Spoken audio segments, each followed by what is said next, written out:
Now to introduce ourselves. So my name's Lindsay Dring. I'm the Regional Manager for the BHS in the Northwest. This is the first online event that I am hosting.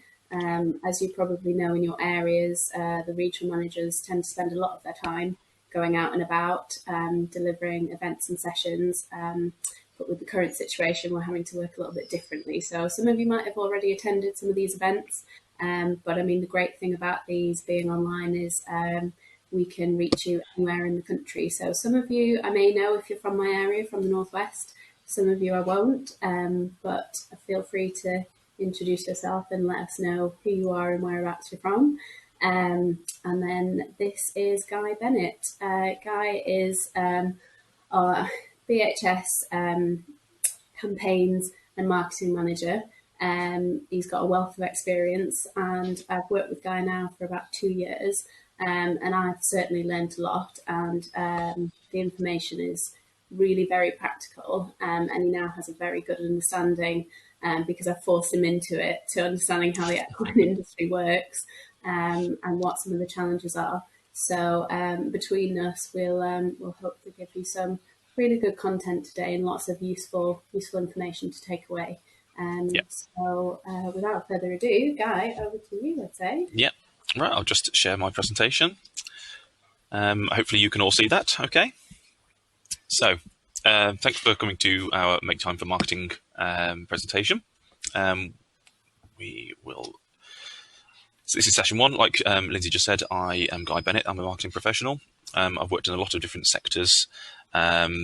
In my time marketing, I think over 10 years now of marketing. A lot of it has been in the charitable sector, which is quite interesting because you have no budget for marketing when you're working for a charity, often. So that lends itself quite well to those that are starting out, because I know a lot of people might not have the budget to be able to implement their marketing themselves. So hopefully that will be helpful. So today's session is about business objectives, market and audience, your services and your resource. We've got another session on Monday the 25th of January. So this is about capturing and generating leads or potential customers, communication and advertising. Session 3 will be on content. So this is a written copy and video copy and things along those sort of lines, and the importance of reporting. And the final session will be a drop-in surgery. So this is where you can bring any of your questions that are specific to your business. You may already have had a go at some of the different tasks and different things that we've been discussing throughout the other sessions. So feel free to bring those on that session, and we can talk through your actual case studies. So before we start, let's have a quick look at what is marketing. So there are a number of different common misconceptions. Marketing is advertising. You may remember these different adverts. A lot of people will think that that is synonymous with marketing. It is an element of it. We do advertising, but it's not the be all and end all. Some people might say marketing is selling. Here's a lovely picture of Alan Sugar, and obviously you'll have seen lots of sales pitches, people trying to sell themselves on The Apprentice. Again, that is an element of marketing, but it is not in its entirety. Marketing is designing, so creating lots of lovely pictures and brochures, and again, adverts. Again, it's an element of it, but it's much, much more than that. My definition is marketing is understanding and being able to meet your customers' wants and needs. So you need to know what your audience wants, and you then need to be able to deliver that. So basically, as business owners or employees for businesses, you will already be marketing your business to a certain extent without even thinking about it. So what we want to do is try to help you consciously think about your marketing, and it will help you improve your business and achieve your goals. So throughout this talk, please feel free to make notes. Write down your ideas as you have them. There will be certain elements that you can follow along, but please don't make notes directly from the presentation. We will share the presentation with you afterwards. So just as it inspires you, which hopefully it will, make a jot down a note so you can remember that for future. So where do you start? The best place to start is with creating a plan. A plan helps you prioritize what is important. There'll always be lots of potential actions that crop up throughout your daily working life. You may think, oh, that's really great. I wish I could do that. But if you haven't got a plan, you can't decide whether that's actually part of your plan. Don't spread yourself too thin. So when those actions come up, you can't do them all at the same time. Really, really focus yourself on the key points that are important to you and your business and achieving your goals. For example, if it's not in your current plan, is it a priority? Something might be a fantastic idea, but it doesn't help achieve your current goals. It's something that you might be able to do in a year or two's time. So make a note of it and come back to it later. But the importance of having a plan is so that you can stick to it. Your plan does not need to be a 50-page document. You'll see lots of different business plans online. If you do Google that, they can be very, very lengthy. I would recommend that if you try to keep it down to 2 sides of A4, that would be really, really, really useful for you. You can keep it simple. It doesn't need to go into great detail. It just needs to be some key bullet points, effectively. And most importantly, keep it usable. It's got to be something that you can understand and actually deliver. It's a deliverable document. And actually, it doesn't need to be something that's ever truly complete. It needs to be a workable document. Your plan may change depending on your situation, your goals. So do use it as a workable document and keep fettling with it. When creating your plan, don't create it alone. So if you've got staff and employees, maybe even family or friends, involve them in the planning process and bounce those ideas around and get the creative juices flowing. It is so much easier with the opinions of others. I use Lindsay in this way. I'm not, I don't have the answer to everything. She thinks about things in a very different perspective to myself. So, sometimes I will think I've got, a marketing strategy completely sussed, and Lindsay will throw a different element that I hadn't considered. And as she keeps going on about, she's not the marketing expert, but it helps me. So it's really, really helpful to do it with other people. And also, it's useful for the whole team to be able to understand the business plans and goals. So if your staff and employees are helping to deliver that day job, it'd be really useful for them to know from the offset and to have involvement and control over, the direction that the organisation is taking. It's much easier to get buy-in at that point to a plan than to try and sell it to them once it's something that's complete. So, starting your plan, you need to think about your top level goal. What is the one thing that you really want your business to achieve, let's say over the next year? So these are a few examples I've got. Survival. So obviously it's currently a little bit of a time of crisis with COVID going on. It might just be a case that you want to survive to see, the end of 2021. Or if you're a small business and just starting out, you might just want to get to the point where you're making a profit. So survival for that initial period is a legitimate goal. It might be stability, so to be able to better withstand change. So it might be that you experience a decrease in customer. It might be that you have seasonal change in your custom. It might be that that you lose an employee, or it could even be things like poor weather. You just want to have more stability and reliable income. As you go through your daily working life. It might be that you're looking to grow. So you might be looking to be able to deliver your services to more people in your area. It might be that you're looking to grow your capacity in terms of having more staff. You may even be looking to increase your income. Or it could be things like efficiency. So basically, when you're increasing when you're growing, it is very easy to increase your costs as well. And a lot of organizations will find that they grow in capacity, but they also grow in their costs. So they don't actually make much more, if any, profit. So it is important to keep an eye on efficiency as well. So it might be in terms of staff productivity, reducing waste, and things like quality control. So the measure twice, cut once sort of approach. That again is a really, really good goal to have as a business. And it's often worthwhile looking at efficiency before you go towards the growth side of things.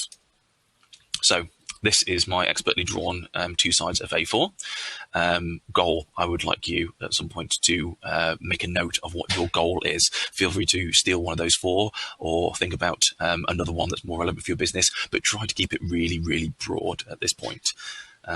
It's not supposed to be an action. It is sort of where you want to be in a year's time. So Once you've got your goal down, you need to be thinking about your current situation. It's really good to honestly evaluate your business's strengths and weaknesses. What do you do really well? What do you do less well? So I've got a few examples here that I've made a note of, and I've tried to relate them to the equestrian audience. So unique selling points, USPs, you might have heard this phrase being bandied around. This is the benefits or features that make you stand out from your competitors. So it might be that you're an APC or an approved centre. It might be whatever the service or product you offer. How is that different from what other people are doing? How is it unique? So it's not, I run a livery yard. That's not unique. It's not, I've got stables. It's not, it's something that makes you stand out from your competitor. So you may have a particular strength in one of those. You've got a reliable or well-trained team. You've got a loyal customer base. You've got you're really good at retaining customers. So when you get someone that's new to you, they stick with you and stay with you for a very long time and become a loyal customer. That is a strength. To be able to deliver outstanding customer service, fantastic. That's a strength. Weaknesses could be a reliance on summer income. It could be the fact that you've got no indoor arena. Those 2 points may be related. We might come back to that later. It could be that you've got limited customer or prospect data capture. So when those new customers are coming through, you're not capturing their data, so you can't get back in touch with them in the future to see if they would like to come back. It might be communication is the issue. So if you did have the data, you're not doing anything with it. You're not actually engaging with the people. It might be communication from a point of view that you're not getting out there into the wider world to build more business, and therefore you've got a low brand awareness. And it might be things like you've got a poor online presence. So if someone were to Google for a riding coach in your area, you don't appear on Google. That is something that you need to be aiming for. So it's worth noting at this point, some of the strengths that I've written down here could also be weaknesses to your business, and some of the weaknesses may also be strengths. So this is very much personal to your business. So when you're going through this, really think about your strengths and weaknesses. You can't carbon copy what I've written here, but this isn't going to be going elsewhere. This is your document for your eyes only. So you can be quite critical of yourself here. You can be quite honest, but don't sell yourself short. Really do think about those strengths and what you think you do really well. And this is where it can be really helpful, going back to getting other people involved, bounce ideas around, go up to one of your customers and say, what do you think we do really well here? Or speak to one of your colleagues, what do you think we do well? What do you think we could improve on? Make a note of all those points. So once you've done that, next, consider what your opportunities and threats are. Now, these are external to your business. So strengths and weaknesses are very much looking at internally your business. This is what I can control. These are things that are external to your business. So again, I've listed a few opportunities and threats here. Opportunities could be that there are very few competitors in the area. So you might have the entirety of the market to yourself. There's no one else with a riding school within X vicinity. It might be that because of that, you've got a large potential audience or market. It might be that you're in a rural area. There's a lot of people that own horses. You may be able to capitalize on that. Press coverage is always an opportunity. So if you do anything newsworthy, it might be worth contacting the press every now and then. This is something that we'll cover later on, but that is an opportunity that is available to you. And also diversify. So it might be that you can offer a new service or appeal to a new market. So it might be that you're currently offering a coaching service, but actually you might be able to do a clipping service as well. That is a new service that appeals to a slightly new market that people could approach you for. So that is an opportunity there. Threats could be things like contagious equine diseases. So this is something that we always need to be aware of in the equine industry. You don't want your business to be completely derailed in case of that. So it's something you need to be mindful of. Losing a member of staff, alluded to it earlier. If you lose that member of staff, you don't, again, want your business to be harmed detrimentally because of that. A new competitor might enter the market, so you need to be mindful of that and how, again, you can differentiate yourself. Changes to regulations or business rates, for example, an increase in costs will really impact, your profits. Negative press, someone could be quite disappointed after a service for whatever reason.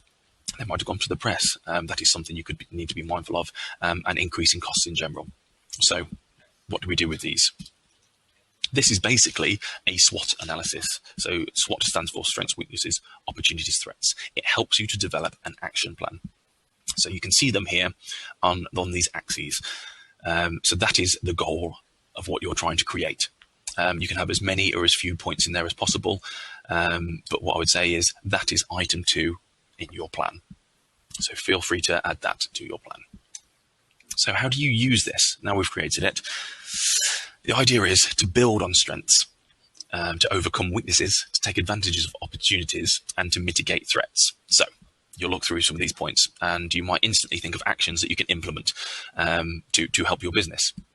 Don't start yet. What you really want to do is link that back to your goal that you've set. So survival, stability, growth, efficiency, etc. Which of those elements relate to your goals? So I've got an example here of stability. So let's say our goal is we want to be more stable. We want to have a reliable income. So here is our SWOT analysis again. So what relates to stability? Loyal customer base. You know that you've got a loyal customer base that you can rely on to keep that income coming in. Great. So that's one item. New customer retention. Again, as we alluded to earlier, you're good at capturing people and retaining them. So that's really, really good for stability. You might have that large potential audience. So basically, if you can capitalize on them through, getting people on board, you know that you're going to keep those customers through your new customer retention and loyal customer base. Great. That's an opportunity you can take advantage of. Weakness, however, reliance on summer income. That is not stable. You will have fluctuations throughout the year. Also, things like contagious equine diseases and losing a member of staff, already discussed those. Those will be threats to your business and stability. So how do we use these key points? So we want to create strategies. So loyal customer base, reliance on summer income. Your strategy might be encouraging existing customers to engage throughout the year. Now, you'll notice that's still quite vague. That's not an action. This is a strategy. There'll be lots of actions underneath this strategy that you can take. But what you really want to do is think about your goal and then think about the strategies that you can implement to achieve that goal. So we'll have a look at another one. New customer retention. Large potential audience. You notice how what I'm doing here is I'm linking different items from different quadrants in the SWOT analysis. So what can we do with those? We might generate new business by appealing to a wider audience. So we know that I'm good at retaining customers.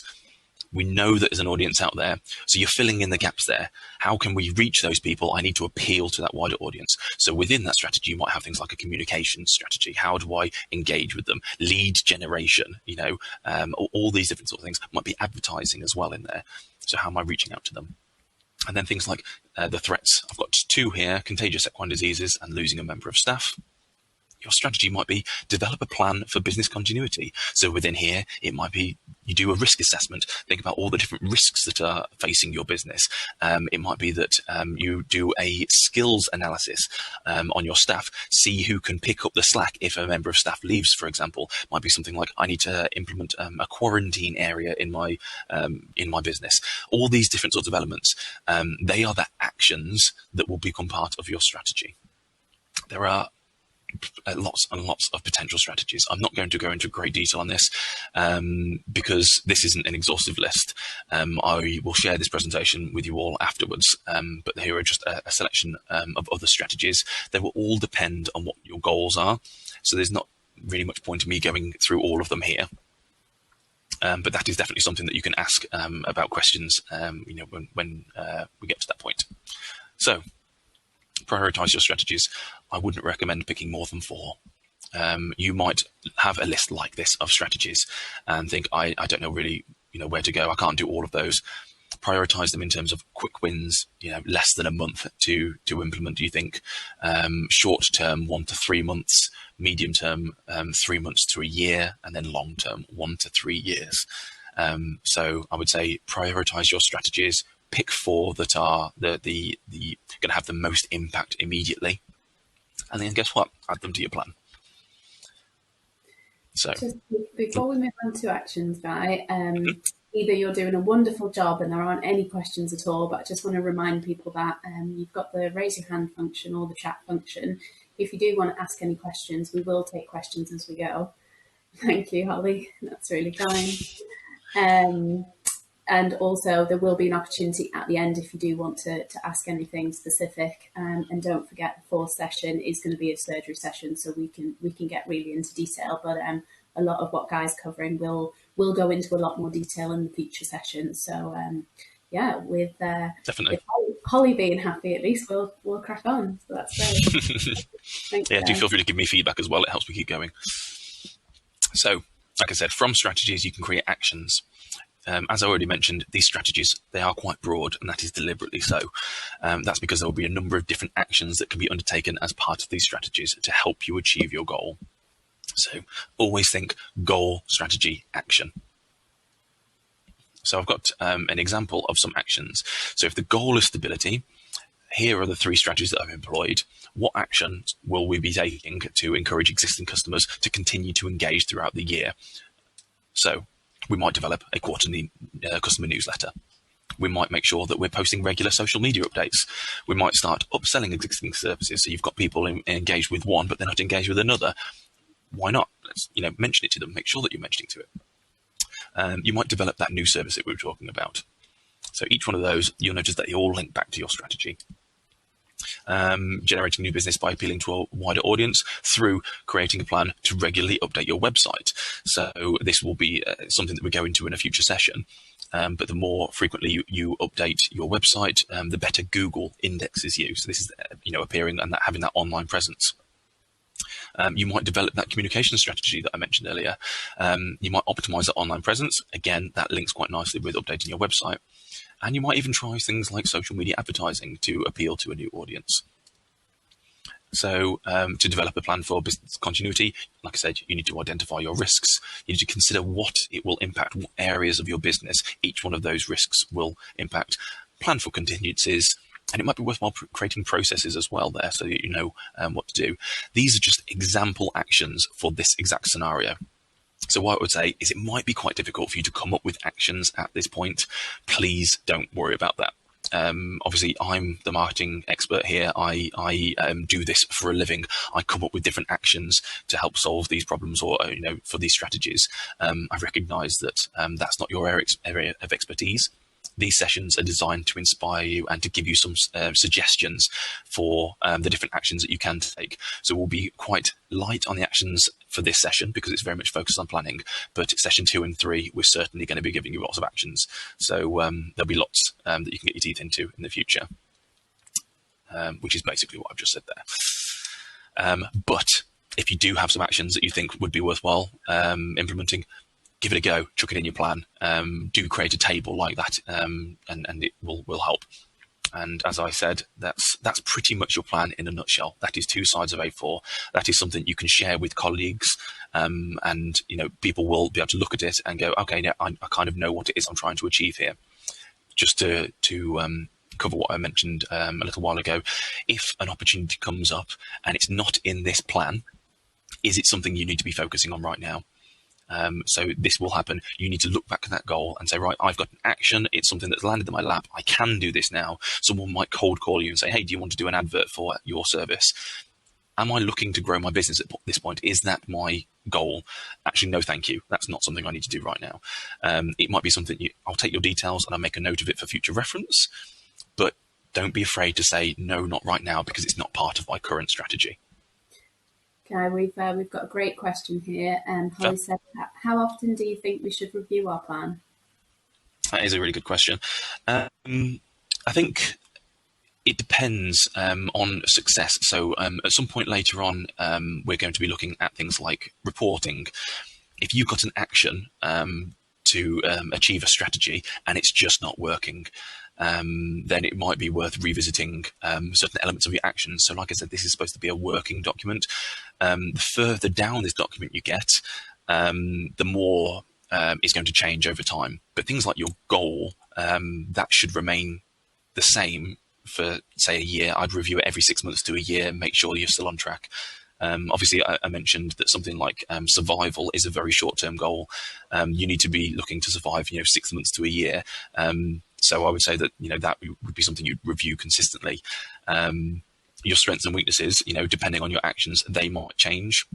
I would say that, a plan can be pretty much your Bible that you can use and work and battle with constantly. So it's not like a set, I'm going to, create this document and it's still accurate a year later. it's something that you can revisit. I have worked in organisations where it has just been a tick box exercise, and they just set off an update every year, and they haven't actually achieved anything on it. It's got to be something that is, like I said, actionable, that's usable. So definitely worthwhile reviewing it. But I mean, I've been guilty of creating a plan and not reviewing it. But what I've found is that the action of going through this has put in my mind what I need to prioritise. And when I revisit it, say 6 months, a year later, I'm like, oh, actually, I've ticked off this, I've ticked off this, I've ticked off this. So it is exactly that. It is a plan to help, give a direction.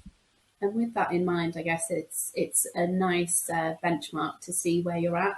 It's quite a satisfying thing to be able to say to yourself, "Oh, I have achieved all these things," and Definitely. that because you've written them down.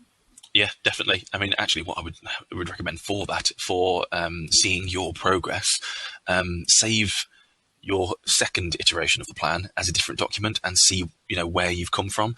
It can be really good to look back and say, "Oh God, look at how far we've come." You can. It's very easy to get stuck in like a difficult time. Say, for example, right now. We might be, oh my God, doom and gloom. I can't believe we're still experiencing X, Y, Z problems. But actually, if you look back, that can give you a bit of perspective and say, actually, though, we aren't doing this anymore, or this is working a lot more efficiently, or actually, the income has increased exponentially. There's lots of pros to keeping a copy of that and looking back at it. But yeah, really good question. Definitely, it's got to be usable. So don't just create it and then forget about it. So, business versus customer focus. I said initially that marketing is all about meeting customer needs, and yet everything we've just covered is about your business needs. They're completely valid. It is important for you to be able to be sustainable and focus on you. But marketing is about the customer. You can't prioritize your needs over theirs, otherwise they either won't come to you or they'll leave you if they're already with you. So with that in mind, let's look at your business and services. I'd like you to think about your businesses and services that you offer. Why are you doing what you're doing? Why did you develop your business, product, or service in the first place? So basically, can you let me know? Can you add a note in the comments and just say why you started doing what it is you're doing? And then once you've done that, we're going to be thinking about, how does your business help your customers? What problem are you solving for them? What challenges do you help them overcome? And then what do you offer? What is the product or service? What are the features and benefits of it? Lindsay, are people mentioning things in the comments? We haven't got anybody brave in the chat, but just to sort of help the session and let us know a little bit more about you and your perspective, would anybody feel brave enough to come into the spotlight and tell us why you started doing what you're doing? Just waiting for people to jump up and put their hand up. I'm just assuming that everyone's typing away curiously. Yeah, so we've got Holly who's prepared, so I'll bring you into the spotlight. Hello? Hi, Holly. Hi, you okay? Very well, thank you. Good. So the riding school that we own, my mum originally started doing a riding school as she was lucky enough to have some land and some horses. She originally was a show jumper and did quite a lot of show jumping, but decided she wanted a family. So she got married, had me and my brother, and thought, well, what can I do, because I haven't got the time to go and show jump myself. So from that, she decided actually she wanted to give other people the opportunity to be able to ride. So that was 28 years ago now. And wow. I started to take over the riding school last year, and we are still really busy. We're always having people ring up wanting lessons, and we're just full all the time, which fantastic. It's fab. But over those 28 years, our focus has always been beginners and children, and it clearly works. So that's why we do it. Fantastic. So basically, it's a case of doing what you love and giving that passion to others. Yeah, that's the why. Yeah, fantastic. That's exactly what we're looking for. Yeah, even right now when it's so hard and you've got like 30 horses to look after and no income coming in, you've got to look past that and think, actually, at the end of it, we'll be able to invite all those people back who have been stuck inside, and they'll be able to spend time with those horses again. Yeah, exactly. Just looking at people in the chat as well. Fiona, coaching because I enjoy helping people. Gemma, I like to help horse and riders by coaching them. Fantastic. Helping people on their journeys. So this is exactly the right sort of thing that we want to have here. I'll explain why in a second. Feel free to keep those coming through because it'd be really interesting for us to cover them. So can everyone still see the presentation fine? Yeah. Yeah? Cool. So can I even progress the presentation? There we go. So the reason why we're looking at why, how, and what. Most people think about what it is they offer. So the service or product. So it might be I provide coaching services, or I provide delivery, or I run a stable, that sort of thing. A few people think about how they deliver it and what it means to the customer. So the problem it solves to them. So, it might be that I don't have a horse myself, but I would like to ride. So, you guys being able to offer your services, that solves that problem for me. But fewer still think about why they do what they do, the purpose, the cause, or the belief of your business. So this can be really, really helpful when marketing your business. Let's take a look at your why. So we've just had a quick look through some of those examples, and it's very sort of, for the love of horses and to be able to give back and to work with people. I want to give a bit different example about something like BHS insurance. So why? We believe every horse should be respected, protected, and enjoyed by knowledgeable, caring people. You'll notice that that's quite a vague why. That's because this is the why the BHS exists in general. But one element of that is the how. We want you to have peace of mind to be able to enjoy life with your horses safely and responsibly. So you notice the first one is why we exist, and then this is how that service exists and helps you. So it's that peace of mind. So this isn't the actual service itself. This isn't actually, we're giving you insurance. We're saying we're giving you peace of mind. That's the problem that we're solving. And then the what is, know that your horses are covered, whatever happens, with our comprehensive equine insurance. Now, imagine we just focused on the what. It's like, hey, buy our insurance. That's not going to sell anything to anyone. If you add an element of that, the peace of mind is very, very good. Get peace of mind through BHS insurance, great. But the why, it gets people bought in. Every horse should be respected, protected, and enjoyed by knowledgeable, caring people. It is a belief that people buy into. So when you're selling your services, when you're marketing towards people, including that why and thinking about the passion and the reason behind it is really, really beneficial. You'll get people on board straight away. So we can use an example of, let's have a look at one of your examples. Actually, that would be probably best. So I love helping people on their journey and giving them an opportunity to believe what they thought was impossible or may well be possible. That's beautiful. That's a really good why. And then through this, we deliver expert coaching.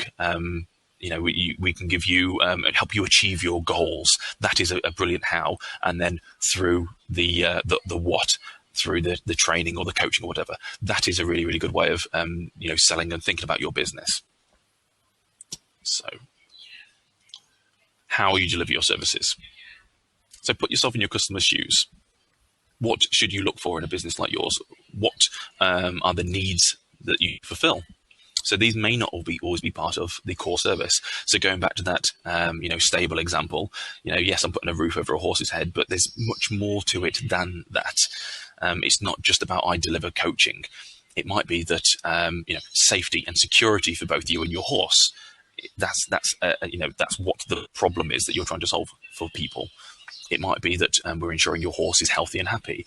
It could be that it's an experience level thing. So whether you're just starting out or an experienced rider, we can help you achieve your goals. So we've got two in that one. It's about achieving goals for people, whatever they are, or experience level. It could be advice and support whenever you need it. Or it could be, a friendly and welcoming community being part of that. These are all the different problems that you're overcoming. These are the different elements of your service that you're offering. And it's not just about your actual service, the what you do, it's how you do it. This is what sells to people. And then you've actually got the what itself. Where else do you add value for your customers? Think about the unique selling points that help you stand out. So well-trained and experienced staff, or you or your staff. That is a selling point. So it's not just that you have training or you do coaching, it is that it's delivered by experience. So going back to that, 28 years in the business, that is something that is a selling point. Not everyone else will have that. That shows that you know what you're doing and that you've been around for a long time. That is reliability in that scenario. So other indications of quality. So again, it might be accreditations. It might be that you're a accredited professional coach. It might be that you're an approved centre. That is something that other centres or coaches may not have. When you're competing against them, that's something that stands out for you. Might be things like safeguarding. If you're coaching or riding with vulnerable people or children. Having those safeguarding measures, it's peace of mind again for those people. So put those front and centre when you're marketing. Qualifications available. So I don't just want to go and get taught how to do things. I want to know and evidence that I'm improving. Qualifications could be fantastic. Access to competitions and riding clubs and events. Again, that's another selling point that you may have. It could be as simple as a yard WhatsApp group. So you could let people know that, how friendly and approachable your service is because everyone chats and looks after each other. It could be that you do a monthly social activity. This, like I say, steering away from that core service. It could be things like that you're doing. So think outside the box about your benefits, what it is that you do. Again, facilities, tea, coffee and biscuits. People are ruled by their stomach. And again, that shows that it's a nice sociable place to be. So these, again, could also be really good strengths. So if you've got any of these, put those in your strengths and in your SWOT analysis. So that's the what. So thinking about your audience, what is it that they're going to be looking for? There'll be a whole host of different factors that they'll be considering when they're looking for a service. And you also need to think about which markets you want to appeal to. So it could be things like, are they interested in learning more, or are they just happy to be around horses? Some people, you've got the happy hackers that just want to ride a horse. Some people just enjoy, poodling around on the back of one, whereas some people want to develop themselves. You've got to understand and be able to cater for those needs. It might be that, like I said, they want to hack out or work in the arena. Are they just looking to build their confidence? Also think about other markets. So it's not just a case of, horse owners or riders in your area. There's also tourism. What about the people that are visiting the area and want to explore it? It could be things that they want to do from a fitness point of view, and actually link to that New Year's resolutions. That is, it's a great way of keeping yourself fit and healthy. Team building activities. I don't know if I mentioned already, but I'm not particularly equestrian myself, although I do work with equestrian organisations. But I've suggested that we do a team building exercise at a centre. I think it's a great opportunity for us to get to know each other better. So other people will be looking for that as well. Parties, kids' activities, after school sessions. Each one of these different markets or audiences will have their own individual needs that you need to cater for. So if you're looking to tap into them, you need to think about those. So as I already said, think about the varied needs. But if you hope to target these people, you could consider creating a persona for each. So I've got a bit of a sample persona here for a specific person. So this person, their name is Sarah. The reason why the person has a name is because you don't want to be targeting, female riders aged 30 to 40 or something along those lines. If you give your persona a name, it helps you focus on that person. I am selling to Sarah. I am trying to pitch myself to Sarah. I'm making myself appeal to that one person. She has a specific age. She is 34 in this scenario. She lives in rural Warwickshire. Age is important because it gives you an idea of where they are in their life and what it is that their needs might be.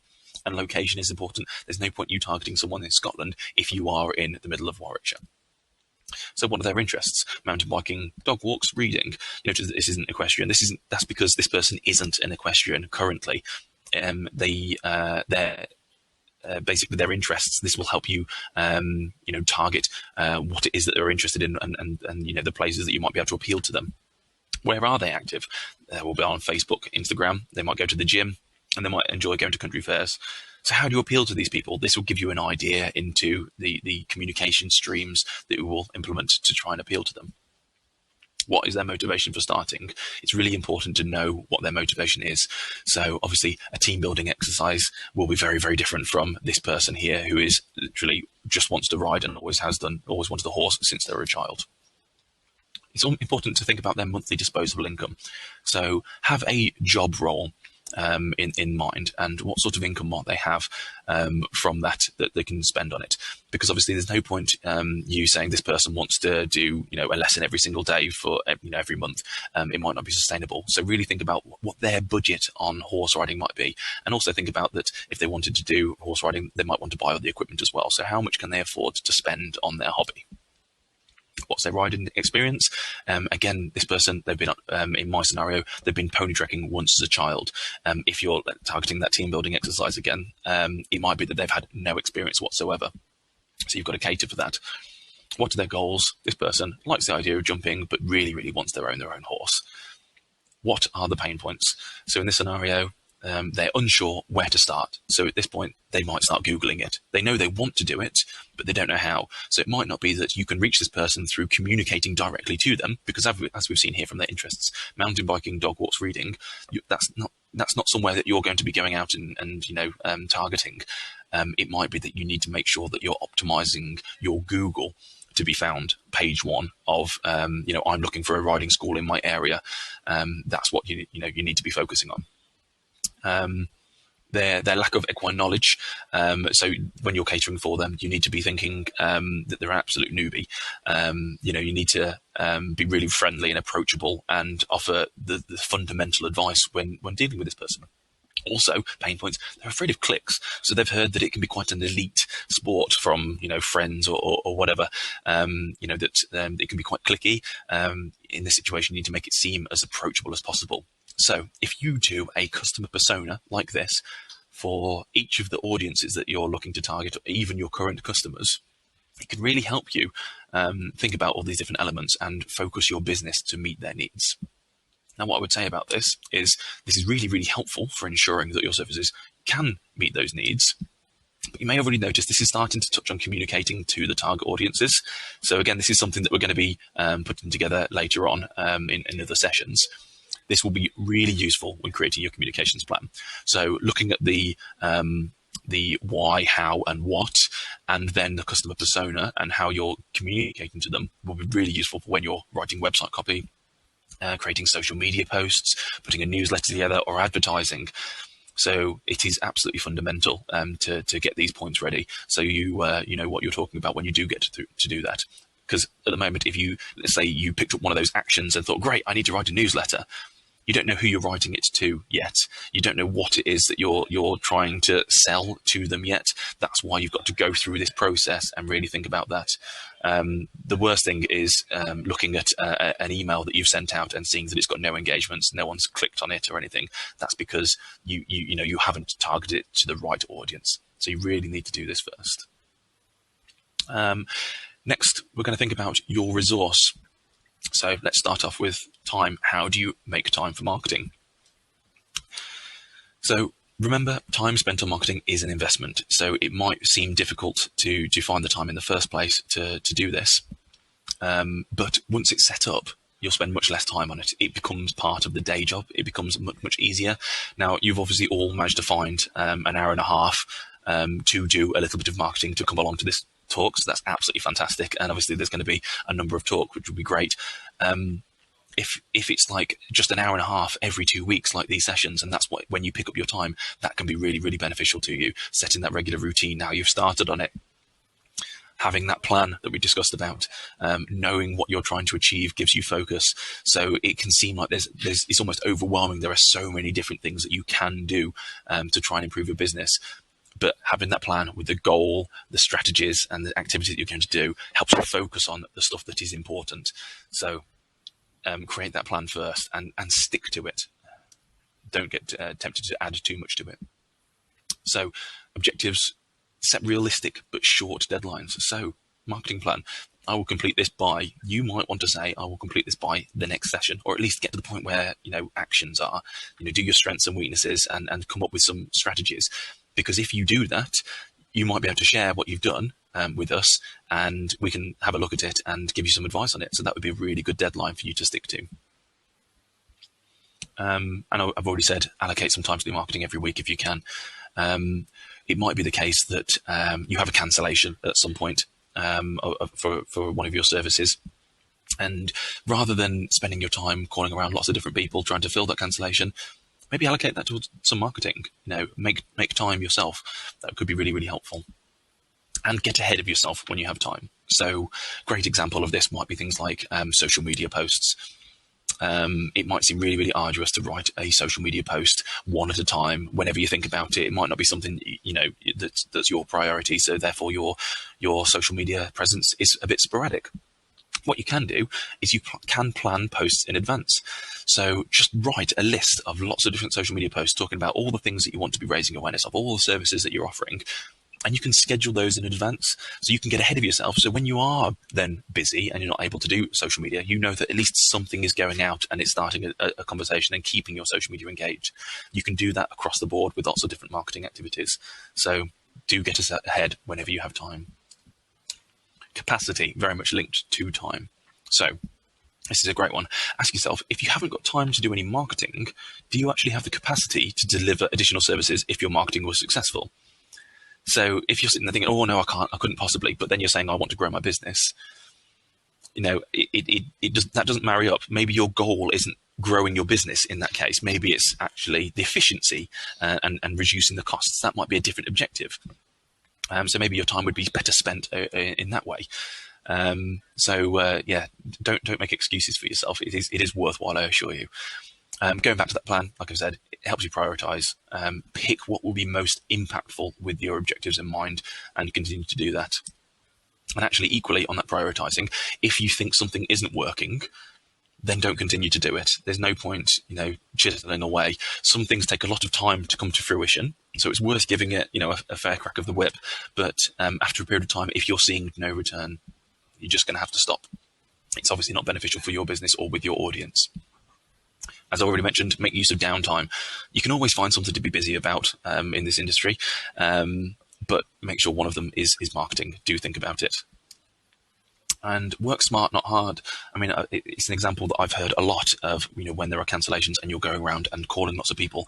Is there a way that you can make that more efficient? So an email would be a lot easier, or that WhatsApp group that I'm talking about could be a lot easier. Rather than ringing lots, like 5 or 10 different people and it taking you a whole hour, you could just drop one message to everyone and say, hey, first come, first serve. If you wanted this slot, give me a shout, and then you can get on with doing other things. There's no point, sometimes it does add value to have that touching base with people and to have a bit of a chat, but in some cases, it's actually just wasting time. So work smart, not hard. And delegate. So do you feel like you have to be the person to do everything to get it done correctly? Perhaps you don't. If you actually are that person, and in order to get it done correctly, it has to be you. Maybe, training needs to be an objective so that you aren't always that person, to free up some of your capacity to be able to do other things. Maybe it's worthwhile upskilling people and being able to just rely that other people are going to be able to complete that task that you think you have to do. So your resources, money. So there's a lot you can do without having to invest money. Like I said, I worked for a number of charities and there was no marketing budget. There's a huge amount that you can do to try and improve your business without having it. There are also many free services that you can use to help you initially. So we'll be touching on some of these later on, but things like mailing platforms to be able to email all of your customers at the same time. There are free versions of this. There are free versions of social media management tools that you can try. So these are the phrases that would be really, really useful making a note of. Email platforms and social media management tools. They are useful things to look at to investigate. They will have a free option. They might be riddled with adverts for the time being. They might have limited functionality, but at some point, you might find actually this is worthwhile me investing in. At which point, be prepared to invest some money in these things. It might be that you have a either monthly or annual cost for these, but it will be worth it in the long run. Don't allocate money to marketing that you can't afford. So don't take out a loan and think, oh, I'm going to put this into Facebook advertising or something like that. It's really not the way. Only allocate what you can afford. And if you don't have any money at the moment that you can spare for this, then perhaps contribute your time instead wherever you can. Get efficient with your time. That is like the best thing, because like I said, there's a lot you can do without having to invest money. Going back to what I mentioned earlier, think about return on investment. You might have seen ROI. That's how much money or how much do you make for money invested. So, if I was to buy an advert, for example, I wanted a one-page advert in the local newspaper. I'm going to invest £1,000 in that. What am I getting as a result? And you'd be really surprised the number of times I've asked people, okay, so what did it achieve? What have we got any marketing leads? Has the phone been ringing off the hook? What impact has it had? And people just shrug and go, I don't know. What is the point of that? How has it benefited you? You've just basically thrown £1,000 out there, potentially down a drain, and you have no way of knowing if it's been effective or not. So really think about how you're going to track whether it's worked for you. But equally, I mean, I am not a fan of advertising in general, not without a lot of thought put behind it. So maybe that's a waste of money in general. It isn't just advertising that costs money. A lot of people think that, and that's going back to those common misconceptions. Like I said, the first things that I would invest in are ways of managing your data, and being able to communicate with people directly. So that would be really, really helpful. So here are some examples. It might be your software. Like I said, those email platforms or social media platforms can be really, really useful. Design work. So getting a bit of a brand together so that it's consistent. So if someone sees it, people go, oh, that's for such and such riding school. So they recognize that can be a little bit worthwhile. A website is absolutely invaluable. It should be the hub for everything you're doing, because everyone these days, if they're looking for a new product or service, they go to Google. Even if they know what they're looking for, they will type in something in my area. So it is so worthwhile. So do invest in that online presence. It could be worthwhile going to shows and events. Going back to that persona, that person was going along to country fairs in that scenario. So it might be worthwhile looking at getting a stall and just speaking to people that are part of the captive audience. And obviously there is also advertising as well. So and also, sorry. We've just had a comment. Holly said that she's really interested in knowing more about the email platforms, but you're going to cover that in the future sessions in more detail. Yeah, that'll be something that we cover in a later session. Briefly, I will explain how they work, though. They work in that you upload your data into them, and then you can send emails directly to people en masse. So whenever you're seeing messages in your inbox coming from organizations, that's something that you can create. And it's not anywhere near as costly as you might think it is. I've found some examples where it's completely free to send, up to 1,000 emails per month. So there will be branding on those emails, so it will say who the provider is, because obviously it's trying to sell its own services. That's how they make their money from it. It's really possible for you to do that, and they're really, really easy to create nice stylized emails as well that look quite professional.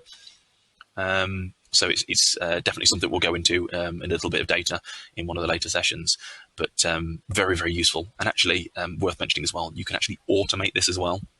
So you might be able to have something like a form on your website. So someone looks at your website because you've got this fantastic all singing, all dancing web presence now. They land on your website, they complete a form and say, actually, I'm quite interested, I'd like to know more. You could have automated emails that are sent out to warm that person up, to know what to do, know what to expect before they pick up the phone or before you call them. So you can have all that as part of your email platform. And again, this takes time to set up in the first place, but this is going back to that investment. You've invested in doing that, and then you can forget about it because it's happening, and only new business is going to go through that. So you might never need to update it. Maybe just once every year you have a quick check and make sure it's working okay. So we'll go into a lot more detail on that in later sessions, and also the copy to write inside them as well. So resources available to you as well. You've got guidance. Google is your friend. So there's so much free advice out there on the internet. Lindsay, before this session, was joking that I Googled all of the stuff in this presentation. She's not far wrong, to be fair. It's a lot of the stuff that I keep myself up to date with from a marketing point of view is through Googling. And the problem with Google is you need to know what that phrase is in the first place. So if you type in, I need to know how to market my business, you're just going to get so much. But if you type in something like email platforms or free email platforms, that would be really, really helpful. Or social media management or SWOT analysis or any of the different phrases or different elements that we've been talking about here. You Google that, you will get a much more, refined result. So do that. It is so useful. There is so much advice on there. Just be wary. There's lots of people trying to sell their services as well because they're marketing experts. That's what they're trying to do. So again, going back to people, many minds make light work. Who can you bounce ideas off? So as I've already said, I do this with Lindsay. I'll give her a call and say, is this a decent idea? And likewise, she'll do the same. We've got weekly meetings where we do this. So set up a chat over a coffee with your team, friends and family to discuss specific issues. But just do try to keep it focused. I'm a massive talker and I will digress very easily and start talking about my house renovation, my dogs, whatever, the lot. Try to set an agenda if you can and keep it focused. Once you've solved that issue, by all means, then digress. But, it's a really valuable resource that's available to you. I would say on that, actually, sometimes they don't always have to agree with you. I mean, Guy and I disagree quite a lot on different things, but sometimes somebody challenging you can actually make it either make you question it and think, oh, actually, I need to go back and think about this again. Or by you justifying your point, you've cemented that is something that you should be doing. So it can be good to have a difference of opinion. And I think that's probably something we're planning on. Yeah, it definitely adds value and it adds creativity. So it's fantastic. And then also, you can ask the BHS. So we're on hand to offer advice wherever we can. So if you are involved with us in some way already, get in touch with the approvals team or the APC team, or, I don't see any reason why you can't get in touch with Lindsay or myself directly either, and ask for a little bit of advice and guidance, especially whilst we're delivering these sessions as well. And obviously the sessions themselves, hopefully they'll be really useful. Lindsay, are we recording these and sharing them with people afterwards, or is it just the slides? Yeah, we've recorded the session, so the files can be quite big to send. So if you do really need the session, let me know and we'll look at trying to get these out to you. If you've missed any of it or you need to recap, that's fine, but we'll certainly send everybody the slides. Yeah, well, we've deliberately made it so that the presentation, the key points are in the presentation. So I'm trying not to talk around it too much. I'm trying to keep the content in there. I know it makes it a little bit wordy, so I apologise for that. But hopefully that means that when you actually have a copy of the presentation, it still makes sense to you. So we've blitzed through that a lot faster than I thought we were going to. So that means we've got lots of time for questions if we need them. In summary, we've covered what marketing actually is, creating a plan, your goals, the SWOT analysis, strategies and actions, your service, your audience, and your resources. So, thank you for your time. Do you have any questions at this time? Lovely. So Fiona says that's great, thank you. Miguel says yes, please. I think that's to the slides and possibly the videos. Does anybody have any specific questions? Guy, if you maybe pop back up to what we've covered, just in case that summary helps prompt people's questions on any of the areas that we've covered. Feel free to ask in the chat, or if you want to move your mouse up to the top of the screen, you'll get the bar where it will allow you to click more, and then from more you can hit raise your hand, and then that lets me see you to bring you into the spotlight. So Fiona said that she was approached by the Yellow Pages. I think this is an interesting one. This is where I was talking about people getting in touch with your business and saying, hey, do you want to use our services, our marketing? This is an interesting one because there are lots of places that you can put your business online for free. So things like Yell.com, I think they might have a free, correct me if I'm wrong here, but I think they've got a free element that you can add the basic elements of your business on there. And then there's a paid for version where you can add pictures and things like this. That is really, really helpful for building your online presence. Equally, things like Google, if you Google your business, it may already have an account that you can take hold of and add additional detail there. So the number of times I've Googled for a business and I found them and it's come up with a map, it says, here they are, fantastic. I click on the link and they don't have any website and they don't have any phone number there. Why not? That's a missed opportunity. I then have to go back into Google and see if I can find that actual business account. Take hold of those accounts can be really, really useful. But with regards to people approaching you like Yell or Yellow Pages, when they get in touch, they're trying to sell something. So I would say that they will give you a lovely sounding offer, a lovely sounding deal, and it's probably going to cost something at some point. This is a great opportunity to say, is this part of my strategy? If not, if this is part of my plan, get rid. Paid service to standardize your data. Wasn't sure if it was worth the money. I would say, again, if it's not part of your plan to do something with your data at the moment, don't do it. And also, I mean, be aware of scams and things out there where people are asking for your data from a GDPR point of view. Is it legal for you to be sharing data? Not sure. I'll in the later session, I think I'll be going through elements of data, because it is really important that you are capturing your customer data or your prospect data, keeping that safe, obviously, but that you have it in a format that you can use going forward. Because as I said about these email platforms, they work on very similar sort of like Excel spreadsheet sort of data. So you'll have a name column, you'll have a phone number column, you'll have an email address column. That's pretty much all the standardizing you need to be able to do. And then you can upload that into the platform. It'll tell you if there's any issues, and then you should be able to use that for your marketing going forward. But no, I would say that that's where you can invest your own time. It'd probably be better for you. We've got some lovely comments. Thank you, Gemma. Thanks, lots to think about now. Lots to think about for next time, which is great. I think we've given lots of food for thought. Holly said, I don't have a website because of security. Can you give any advice about security and online presence, Guy? I think it depends what you mean by security. I wonder if you could elaborate on that. That'd be really helpful. A website can be really, really powerful for you. Like I say, you almost use it as a shop window. So as I said, like, you can take hold of that Google presence, and you can put your phone number and your email address there so people can contact you through there. But a lot of the time people will click website and go straight through to your content. I'm going to sort of give a little bit of a snippet away of something we're covering sooner. What we do a lot is something called remarketing.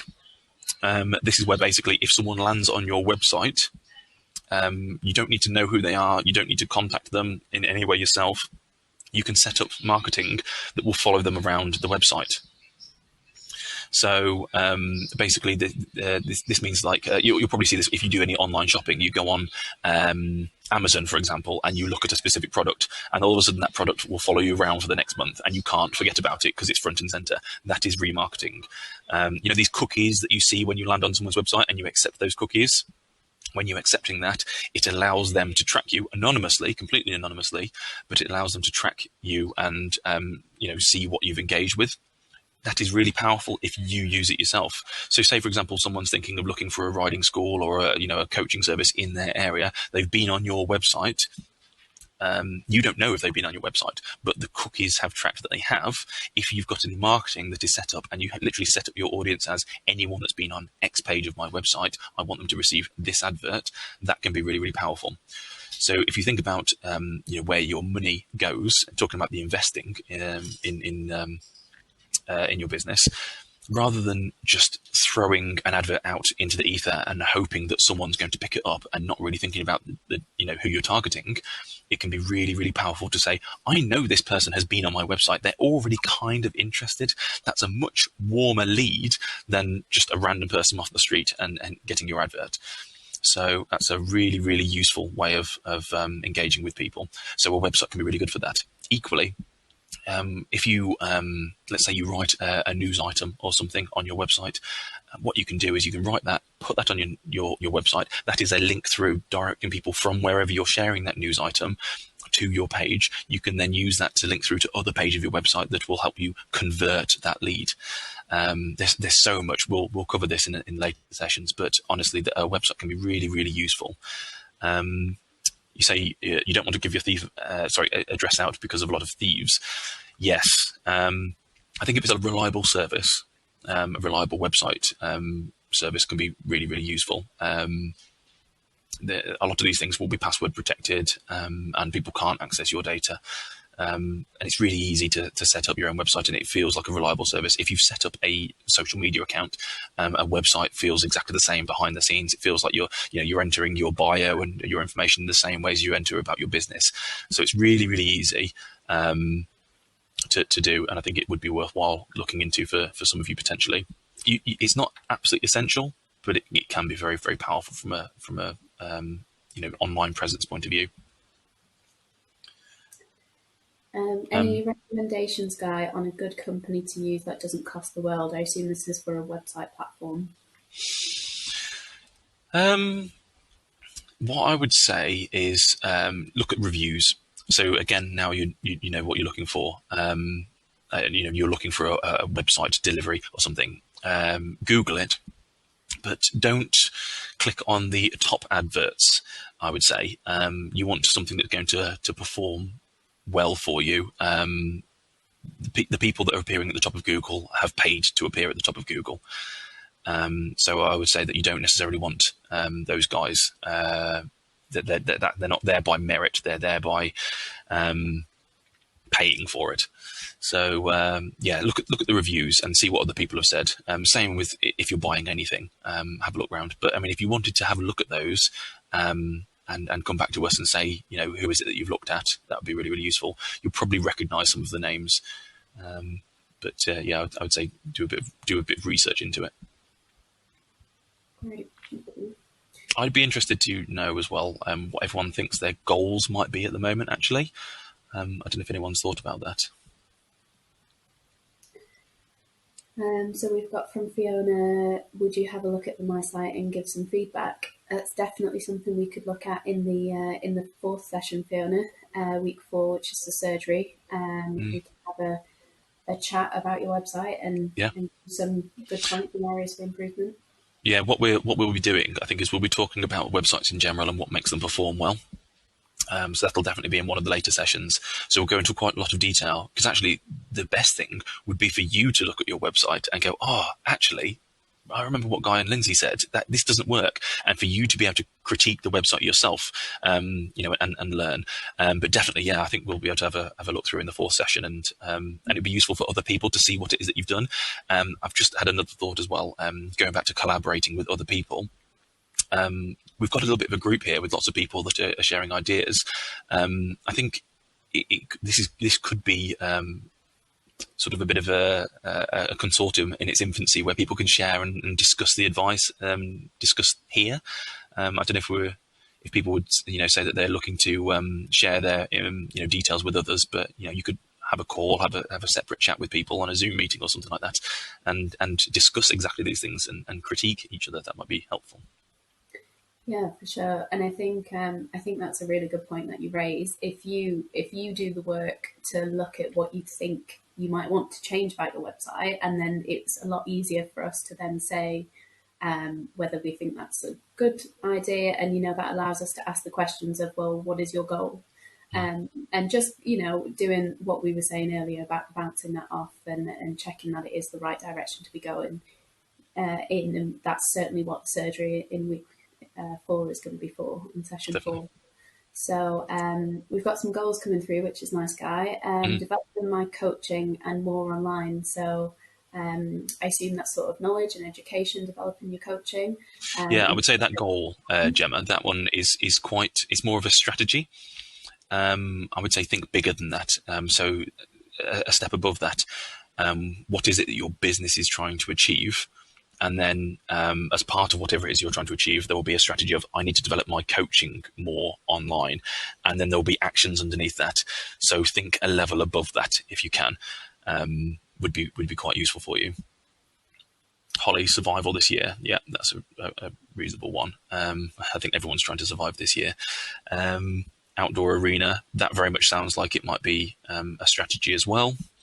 join more of these online, so doing your own professional development and doing a bit of Googling and upskilling yourself, again, that's a really, really worthwhile investment. I would say that some of these things, like some of the actions or strategies that you're employing, they could be, I know I need to go on a course, or I need to train someone else to be able to deliver something.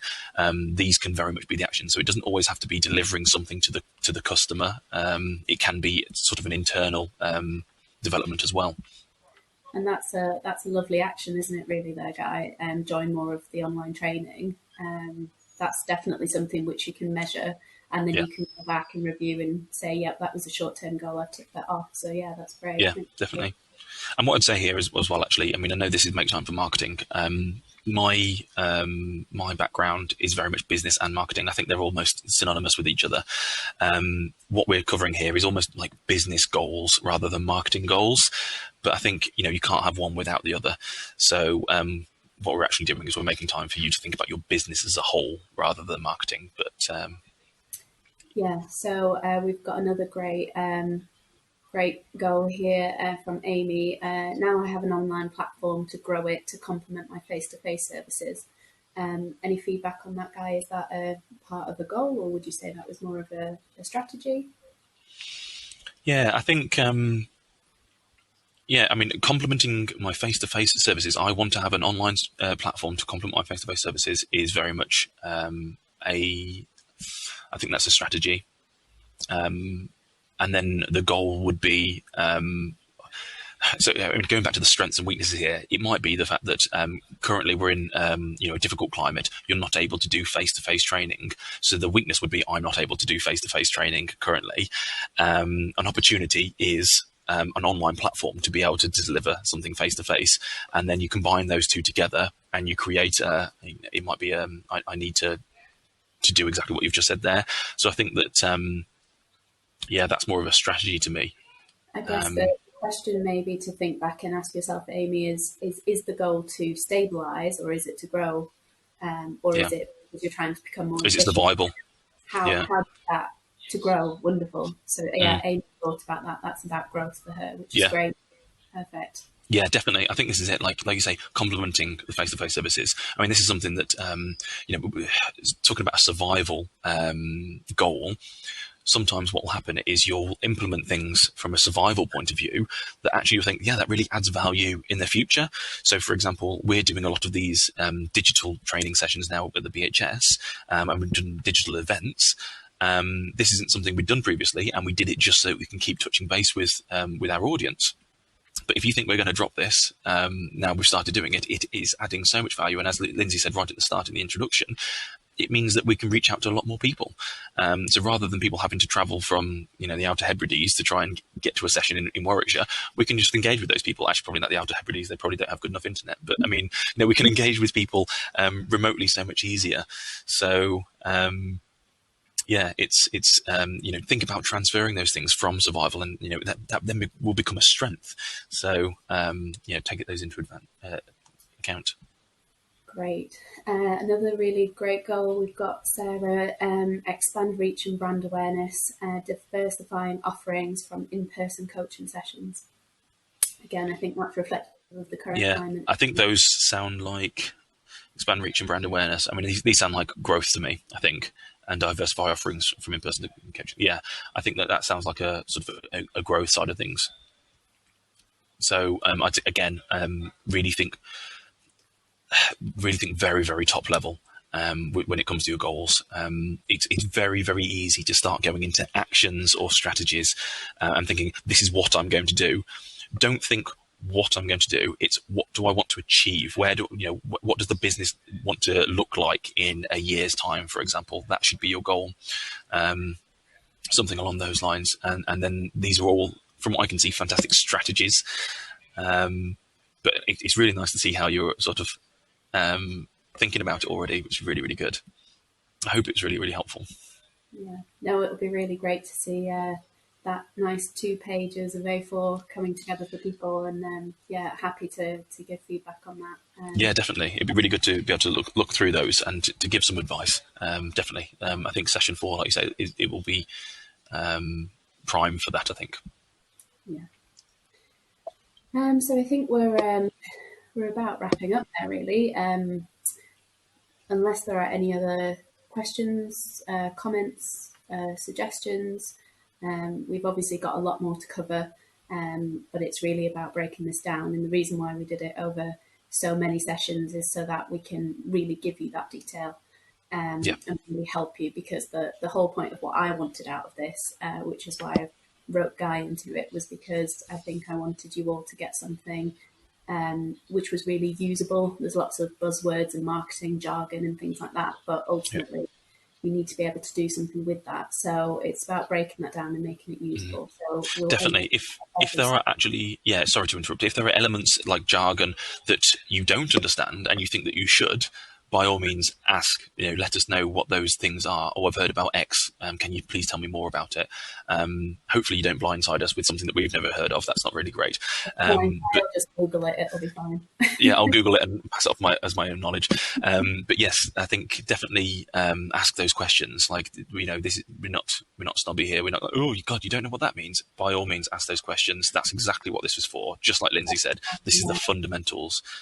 If you think we're going into too much detail on this as well, let us know. And if there's anything that you want to see in future sessions, let us know. Currently, we've got it down for 4, but we might have other more focused sessions in the future, I imagine. So. Yeah, absolutely. And I think one of the comments that came in earlier was about, it's really difficult to be the sole person that does all of this, especially for freelance coaches where you're not necessarily part of a team. You've got to be the marketer, you've got to be the deliverer, you've got to be the everything. So this isn't a case of we give you the information and we drop you. We're, like we say, we're here to support you. So we hope it's been really useful. Lots of people saying, yeah, great, thank you. So unless there's any other questions, I think we'll close today's session. But thank you so much for joining us, and looking forward to the next session. Yeah,